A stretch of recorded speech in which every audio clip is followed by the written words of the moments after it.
My own son left me on the side of the road. The headlights faded, and the silence that followed felt louder than my heartbeat. He didn't look back, not once.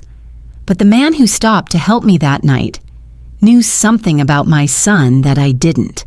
Before I continue, make sure you're subscribed, and tell me where you're watching this story from. I'm Jennifer Collins, 63 years old, retired school teacher, and a woman who's lived most of her life in the same small town where everyone knows everyone else's pain. I used to believe that raising a child alone made me strong. I didn't realize that sometimes it also makes you invisible. My son, David, was my whole world. He was the reason I woke up early, the reason I worked 2 jobs after my husband passed away from a heart attack when David was only 12.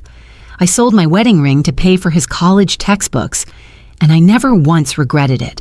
He used to write me long letters back then, sweet, clumsy handwriting filled with gratitude.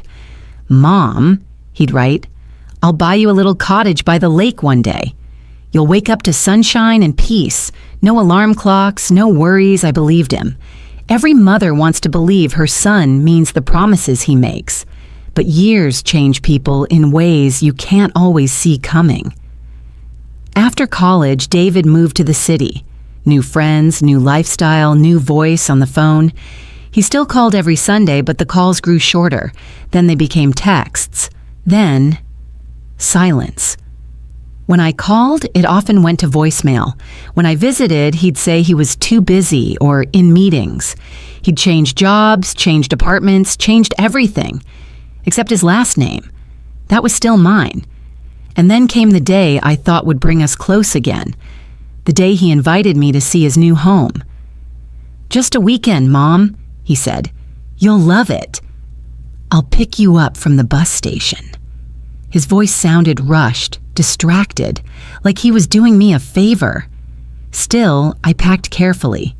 My best sweater, his favorite cookies, and a framed photo of the 2 of us from his graduation day. The bus ride was long, but my heart was light.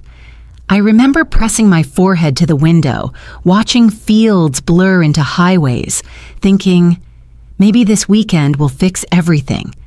When the bus arrived, he was waiting. Tall, handsome, tired-looking. He hugged me quickly, one arm around me, his phone still in his other hand. "Traffic's bad," he said. "We'll have to hurry." He didn't ask about the cookies or how I'd been feeling since my last doctor's appointment. He didn't even notice that I'd worn his late father's scarf, the one that used to make him laugh when he was little. We drove mostly in silence. He kept checking his phone, muttering under his breath. Once, I tried to ask about his work. "David, do you still manage that?" "Mom, can we not talk right now? I need quiet," so I stared out the window. The sky was turning gray, heavy with rain, the kind that smells like endings. After about an hour, he pulled the car to the side of the road, a narrow stretch between 2 fields, wind bending the tall grass. He didn't turn off the engine. "Mom," he said softly without looking at me, "I need to take care of something real quick." "Wait here," I nodded, thinking it was just a phone call or a quick errand. But then he got out, came around to my side, and opened the door. "Actually," he added, voice lower now, "it might take a while. It's better if you take the bus back." I blinked. "What, David, the nearest station is miles away." He didn't meet my eyes. "Someone will help you. I'll call later." And before I could speak again, before I could even unbuckle my seatbelt, he was gone. The sound of his car grew smaller and smaller until it vanished completely, leaving only the wind and the ache in my chest. I stood there, clutching the photo frame from my bag, the one where he smiled at me like I was his entire world. But that day, on that lonely road, it felt like I was nothing more than a burden he wanted to leave behind. I must have stood there for nearly 20 minutes, watching the road where my son had disappeared. No cars passed, no sound but the wind. My phone had no signal. A cruel joke from the universe. The clouds darkened, and the first drops of rain hit my hands. I wrapped my shawl tighter, though it did little against the chill. Every step toward the horizon felt heavier, not because of my age, but because of what I was walking away from. I wasn't just abandoned, I was erased. When headlights appeared in the distance, I almost waved out of instinct, then froze. What if it was David coming back?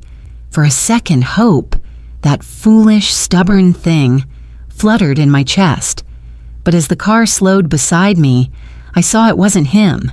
An old pickup, with rust along the doors. The driver rolled down his window. A man maybe in his late 60s, silver hair, warm eyes. "You all right, ma'am?" he asked, his voice gentle. I hesitated. I didn't know how to answer a question like that. Finally, I said, "My son." He had to leave. "I'll be fine." He studied me for a long moment, then glanced down the empty road. "Doesn't look like anyone's coming back soon." "Hop in.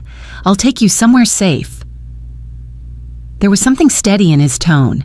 Not pity, not curiosity, just quiet care. So I got in. The truck smelled faintly of coffee and old leather.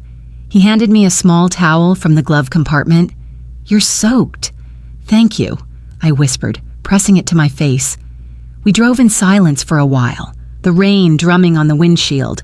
Finally, he said, "Name's Frank." "You live around here?" "Jennifer," I replied. "No, not anymore, I suppose." He nodded slowly. It's hard when people change their plans on you. I turned to look at him, wondering if he somehow knew, but his eyes stayed on the road, calm, knowing. He added softly, "Your son drives a gray sedan, doesn't he?" My heart skipped. How do you know that?" He didn't answer right away. Instead, he pulled into a small roadside diner, the kind that looked like it hadn't changed in decades. Neon sign flickering, open. "Let's get you warm first," he said. Inside, the diner was almost empty. Just the hum of the fridge and the smell of bacon grease and coffee. He ordered tea for me, coffee for himself. When the waitress left, he finally looked at me and said, "I saw him." About half a mile back, parked on the side of the road, talking to someone in another car. My throat tightened. "You're sure it was him?" "Same face as yours," Frank said gently. "Same sadness, too." I didn't know what to say. Was he meeting someone? Hiding something? Or was it simpler? That he just didn't want to face me anymore? Frank seemed to read my thoughts. "Sometimes kids push away the people who remind them of what they've lost," he said. "Hurts less that way?" Tears welled in my eyes. I never wanted to hurt him. I just wanted to see him. Frank reached across the table, resting his hand lightly near mine, not touching, but close enough to feel his warmth. "Maybe there's more to this than you think," he said quietly. "Sometimes people run because they're ashamed of what they've done, not because they stopped loving you." His words sank into me like warmth after frost, but they also planted something else. A question. What was David ashamed of? Frank offered to drive me to a small guest house he knew nearby. "I used to stop there when my wife was alive," he said. "They'll treat you kindly." As we drove, I watched the road through the rain-streaked window. My reflection looked older than I remembered, not because of time, but because of disappointment. Halfway there, Frank's phone buzzed. He glanced at it and frowned, then handed it to me. "Is your son's name David Collins?" My breath caught. "Yes." He nodded grimly. "There's a message from a friend of mine. He's a tow truck driver. Said a man matching that name had his car break down near the old gas station 10 minutes ago. For a moment, I didn't breathe. He's still close?" "Seems like it," Frank said. "Do you want to see him?" The question hung between us like fog. Did I? Part of me screamed yes, to demand an explanation, to ask why. But another part, the one that had been cracked too many times, whispered no. Still, I nodded. Take me there. When we reached the gas station, the sky was dimming to twilight. David's gray sedan was parked under the canopy, hood open. He was talking to a man in uniform, rubbing his forehead in frustration. He looked smaller somehow, weighed down not by the weather but by guilt. I stayed in Frank's truck, watching. Frank said quietly, "You want me to call him over?" I shook my head. "No, not yet," David turned then, as if he felt my eyes on him. Our gazes met across the wet pavement. His expression flickered. Shock, then something like shame. He took a hesitant step toward us, then stopped. Frank rolled down the window. "Evening, son. You all right?" David's eyes darted from him to me. "Mom, what are you doing here?" The words came out like a whisper, almost swallowed by the rain. "I could ask you the same," I said quietly. He looked down, unable to meet my eyes. "I didn't mean for things to go this way," he murmured. Frank stepped out of the truck. "David," he said evenly, "you and I need to talk." David blinked, startled. "Do I know you?" "You should," Frank said, his tone heavy. "I used to work with your father." Silence. David froze, the color draining from his face. "My father," he whispered. Frank nodded. "Before the heart attack, he and I were close, and he told me something, years ago. Something about you, David. Something I think your mother never knew." David's eyes widened, and he took a step back. "Frank, please." "Not here." But I stepped out of the truck too, my heart hammering. "What are you talking about?" I asked. "What did my husband tell you?" Frank looked between us, his jaw tightening. "Maybe it's time both of you heard the truth," he said. The wind picked up, howling through the gas station canopy. And in that moment, soaked, trembling, heart pounding, I realized whatever secret Frank was about to reveal. It wasn't just about David leaving me on the road. It was about why. The rain came down harder, drumming against the metal roof of the gas station. Frank leaned against his truck, his eyes shifting between me and David. "I wasn't going to tell you this way," he said quietly, "but maybe it's time." David's shoulders were tense, his jaw locked. "Frank, please don't." But Frank shook his head. "No more lies, son." "You can't protect her from this." I stepped closer. "Protect me from what?" Frank sighed, running a hand through his damp hair. "Jennifer, years ago, when your husband, Robert, worked at the mill, there was an accident. He and I were there that night." I frowned, confused. "I know about the accident. It caused his heart to fail. They said it was stress." Frank looked at me sadly. "That's only half the truth." David turned away, face pale. "Your husband found out the company was covering up safety violations," Frank said slowly. "He was going to report it, but someone else already had. That person's name was David Collins, your son." I blinked. "What are you saying?" "He was 16, Frank continued. "He found one of Robert's files, full of evidence, and thought he was helping. But his report led to an internal investigation that tore your husband apart. He lost his pension, his reputation, and the stress of it all pushed him into the heart attack." The world tilted for a moment, everything inside me falling into silence. I looked at David, my son trembling, lips quivering. "Is that true?" I whispered. He nodded, tears spilling down his cheeks. "I was just a kid, Mom. I thought I was doing the right thing. Dad always said, if you see wrong, speak up." I didn't know. His voice cracked. "I didn't know it would kill him." The rain outside blurred into a gray curtain. For years I had believed my husband's death was fate. Cruel, but random. Now I was staring at the truth, that it was tangled in the choices of the boy I'd protected, the one I'd sacrificed everything for. Frank's voice softened. He's carried that guilt ever since. When he left you on that road, it wasn't out of hate, Jennifer. It was out of shame. He couldn't bear your kindness anymore. I felt my knees weaken. I sank down on the curb, the cold soaking through my skirt, my breath trembling. David knelt beside me. I wanted to tell you so many times, he said, but every time you looked at me, I saw Dad's eyes. I saw what I'd done. I reached out, my hand hovering above his, torn between anger and compassion. My voice came out as a whisper. You should have trusted me with your truth, David. Guilt grows in silence. He bowed his head. I didn't know how. Frank took a step back, giving us space, his eyes glistening as if he were watching a wound years in the making, finally being exposed to light. And though my heart ached, beneath the pain was something else, something I hadn't felt in years. Understanding.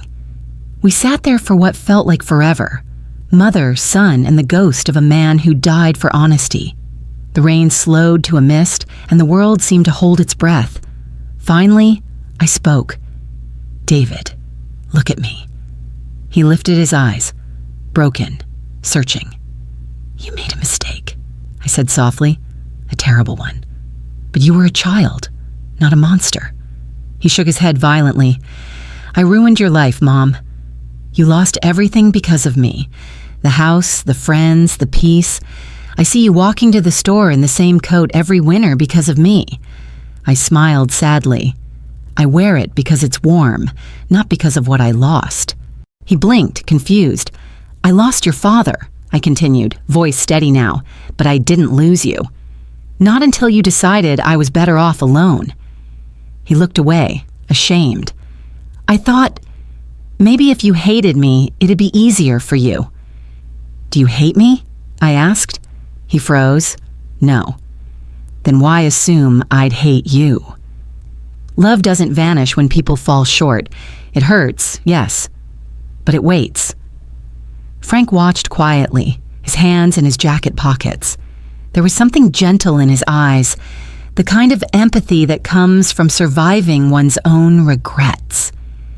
Your father once told me, Frank said softly, that he hoped David would grow up to be honest, even if it cost him everything. He was proud of you, son. More than you'll ever know. David's lips parted. He said that? Frank nodded. The night before he passed. Something broke inside David. The wall he'd built around his guilt crumbled into tears. He leaned into me, shoulders shaking, and for the first time in years, I held my son without resentment. His voice came out muffled. I don't deserve forgiveness. I rested my hand on his head. Then it's a good thing forgiveness doesn't have to be deserved, I whispered. Frank stepped forward and placed his hand on David's shoulder. Your father would have said the same. The wind outside quieted. The world felt softer. The storm had passed, both in the sky and between us. As we stood to leave, I turned to Frank. Why did you help me, Frank? You could have driven past like anyone else. He smiled faintly. Because Robert once helped me. Years ago, when my own son made a mistake I couldn't forgive. He told me, one day, someone will need your kindness. Don't hesitate. I guess that day finally came. I felt my throat tighten again, but this time it wasn't from pain. It was gratitude. Frank handed me his umbrella and gestured toward David. Go on. Take him home. David reached for my bag, eyes still red but lighter now. I will, he said softly, and I won't leave her side again. The drive back to my house was quiet, not the kind of silence that hurts, but the kind that heals. David kept his hands on the wheel, eyes forward, jaw tight, as if afraid that if he spoke too soon, everything fragile between us would shatter again. The rain had stopped completely. Streetlights shimmered on the wet pavement, reflections bending and breaking as we drove past. When we pulled up to my small cottage, the one I'd lived in since his father's death, David cut the engine and turned toward me. "Mom," his voice trembled, "I don't know how to make this right." I looked at him, really looked, not as the boy I'd raised, but as the man burdened by years of guilt. "You can't undo the past," I said softly, "but you can stop running from it." He swallowed, eyes glistening. "I thought you'd never want to see me again." I smiled faintly. "Then you don't know a mother's heart." He reached into the back seat and pulled out a small box, water-stained, edges worn. "I kept this all these years," he said. "Dad's old fountain pen. It was in his desk the night He trailed off, unable to finish. He handed it to me. "It's yours now." It should have been. Always. The pen was still heavy, even after decades, as if it carried every word my husband never got to write. I traced my fingers over the initials engraved on the side, RC, and felt something unclench inside me. For so long, I'd carried pain like a badge of loyalty. I hadn't realized that love, real love, was lighter when shared, not hoarded. David leaned back, whispering, "I'm sorry, Mom." "I know," I said, "and I forgive you." He closed his eyes, a tear sliding down his cheek. "I'll spend the rest of my life trying to deserve that." I shook my head gently. "You don't have to earn it. You just have to live it." He looked confused, so I added, "Live in a way your father would be proud of. That's how you honor forgiveness." For the first time, he smiled, a small, trembling thing, but real. I reached for his hand and squeezed it. "Frank was right," I said softly. "You didn't stop loving me. You just forgot how to come home." The next morning, the sun spilled through the curtains like gold. David was already in the kitchen, making breakfast. Coffee brewing, eggs sizzling, toast burning just a little. He looked up when I walked in, smiling sheepishly. "Still can't cook," he said. "Still burning toast?" I teased. "Guess some things don't change." We laughed. Awkward, gentle laughter that melted years of distance. After breakfast, he stepped outside to take a call. I stood by the window, watching him pace in the yard, one hand on his hip, the other shielding his eyes from the sunlight. And that's when I saw it. Frank's truck, parked by the gate. He waved as I walked out to meet him. "I just wanted to make sure you were all right," he said. I nodded. "Better than I've been in a long time." He smiled. "Robert would be proud." "Both of you needed this. Thank you," I whispered. "You were the bridge between what was broken." Frank chuckled. "Just paying forward what your husband did for me." David joined us then, wiping his hands on his jeans. "Frank," he said softly, "thank you for telling her the truth. I should have been brave enough to do it myself." Frank patted his shoulder. "It's never too late to be brave." Then he glanced at me. "I think my work here is done." As he turned to leave, I felt an ache, not of loss, but of gratitude. The man who had found me on that dark road had carried a truth that healed my family. And as his truck disappeared into the sunlight, I realized that sometimes strangers arrive not to change your life, but to remind you that you still have one. Weeks passed. David started visiting every weekend, sometimes staying over, sometimes bringing groceries or fixing the old fence. He'd sit in his father's chair at night, reading the newspaper aloud, a small ritual that filled the house with warmth again. One evening, as we watched the sunset from the porch, he said, "Do you ever think Dad knows? That we finally made peace?" I smiled softly. "Oh, I'm sure he does. People like him don't disappear. They just step aside so we can grow." David nodded, wiping his eyes. I wish I could tell him I'm sorry. You just did, I said. He looked at me, really looked, and I saw something in his eyes I hadn't seen in years. Peace. As the sky turned orange and pink, I took his hand. You know, the night you left me on that road, I thought I'd lost everything, I said. But maybe that was the night I was meant to be found. He frowned gently. Found? Yes, I said. By Frank, by the truth, and by you. The air was still, the kind of stillness that follows healing, quiet but full. David whispered, "You deserved better, Mom." I smiled. I got better. I got this moment. The cicadas started their evening song and the world felt alive again. Not perfect, but real. I leaned back in my chair, eyes closed, and whispered to myself, sometimes the ones who leave us broken are the same ones who teach us how to heal.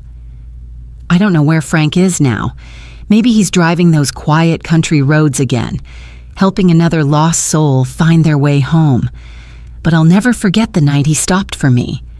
Because that night I realized something I'd spent a lifetime forgetting. Family isn't about who never leaves you.